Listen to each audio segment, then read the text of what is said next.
Hey guys, Jonah here, back with another beer review. And yeah, we're getting through these bad boys. We're going for another one from the Nomadic Brewers. But nothing in this one about this brewery, which I think has some connection with the US. As far as I know, it is these boys. Buffering. Don't know if that will focus on that bad boy. There he is.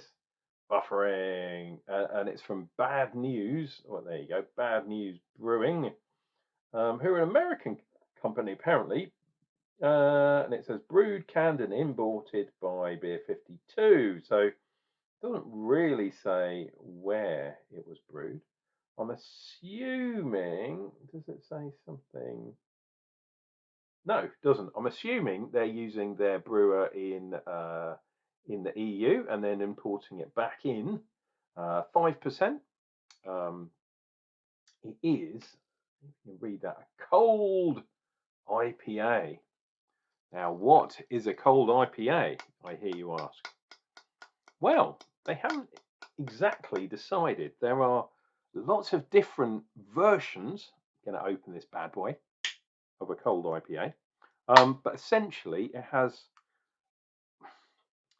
either a lagering process at the end, or it's the yeast is kind of lager yeast, or they're using a colder temperature than an ale yeast to brew this. So it's like a reverse kvike. That makes sense. So yeah, it's being brewed at cold temperatures, kind of like a lager, but it isn't a lager. It's a form of a West Coast beer, West Coast IPA, essentially. This one's 5%, and that is, unfortunately, for me, not IPA territory. So it's a session beer. Is it a cold pale ale, perhaps? Well, I can tell you, for an IPA, it's weak as piss. There is nothing on the nose at all, and this should be really high hopped. I think they've kind of cheaped out on this one. Less than a finger's head. If it'll focus there. There we go. But that head is fast disappearing, unfortunately. There's meant to be shed loads of hops in here because it's a derivation, if you like, of a West Coast style. We have Citra, we have Magnum, no doubt for bittering, and we have Bavaria. No, Mandarina Bavaria. That's the bad boy. It's yeah, it should be really hop forward. Let's see what we get. There is absolutely nothing at all. Oh, on the nose, it's very weird. For a really heavily hopped beer, in the old style, and we're talking West Coast old style, you didn't get as much hops on the nose, but you did get some. This has hardly anything at all. Let's see what it tastes like.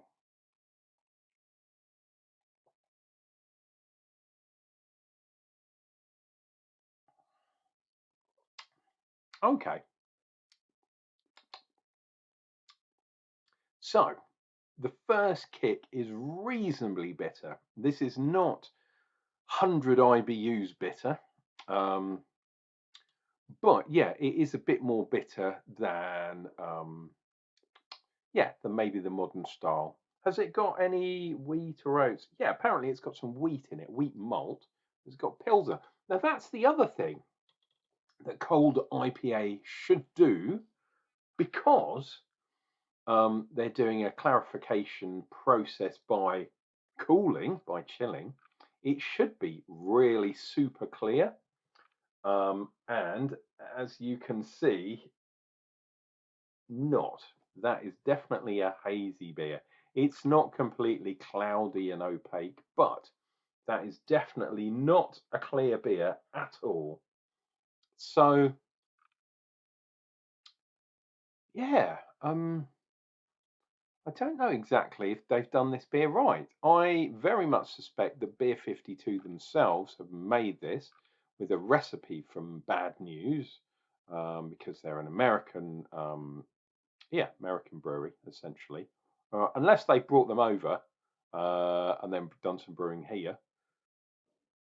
But whatever, they've not done a very good job with this beer, unfortunately. It doesn't taste bad. Tastes quite reasonable actually. It's quite a nice pale ale, but it is not a cold IPA by any stretch of the imagination. It's not really in the West Coast style, to be honest. It's not super hoppy. Um, and it's not an IPA because it's only 5%. It's not strong enough to be called an IPA. So you've kind of failed at every marker going.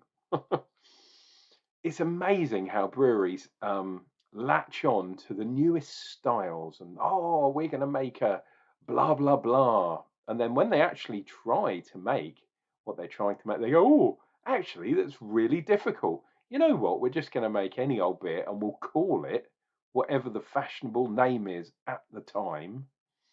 In this case, cold IPA, which they think is a cold IPA and is really unfortunately not.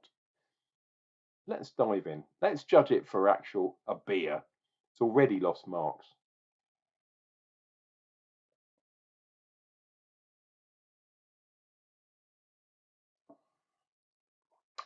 Okay, so we've got some nice citrus there. Obviously, the Mandarina Bavaria.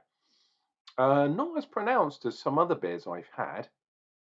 Um, in fact, quite muted.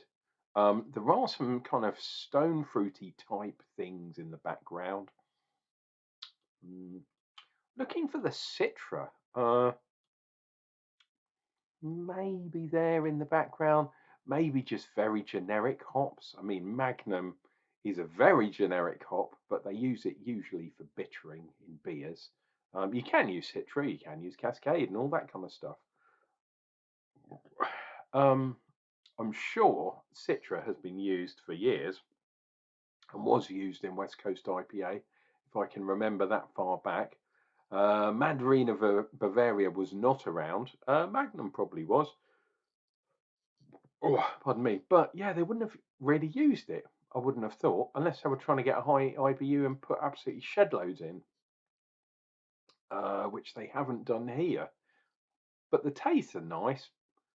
A little bit kind of muted, like I say, a little bit of a watery beer. And when I say muted, I'm not saying that it's crisp and clean, because it's not.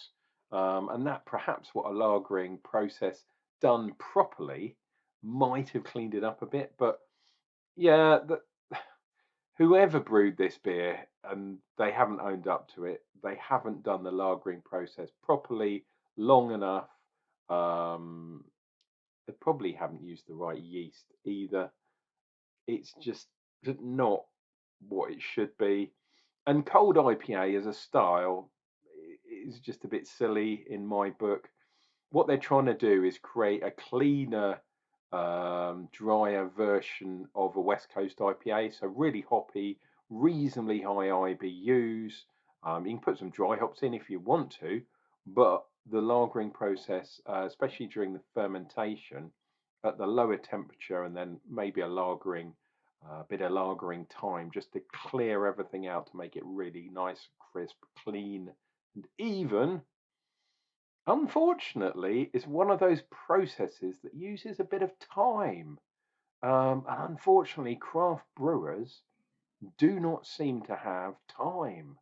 It's the younger generation. They think everything's instantaneous. It needs to be spontaneous, otherwise it's not worth anything. Well, let me tell you, craft brewer, whoever you may be, artisanal brewing, not craft brewing, although some people think it's interchangeable. I'm old enough and stupid enough to know that it isn't. Um, yeah, artisanal things take time.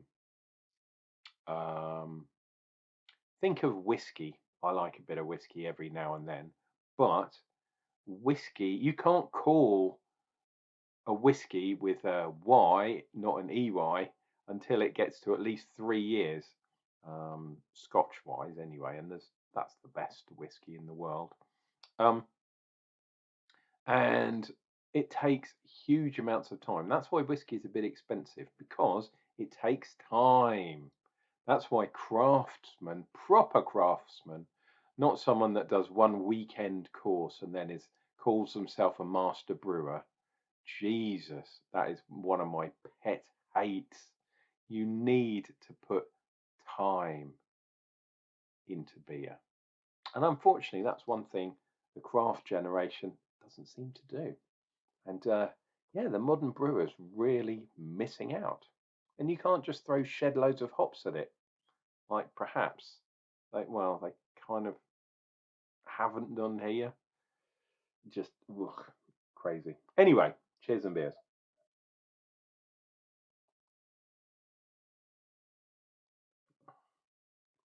Not a bad beer, but this is not what I expect when I try a beer that I don't know 100% about, but I do know enough to know that this is not what it's supposed to be.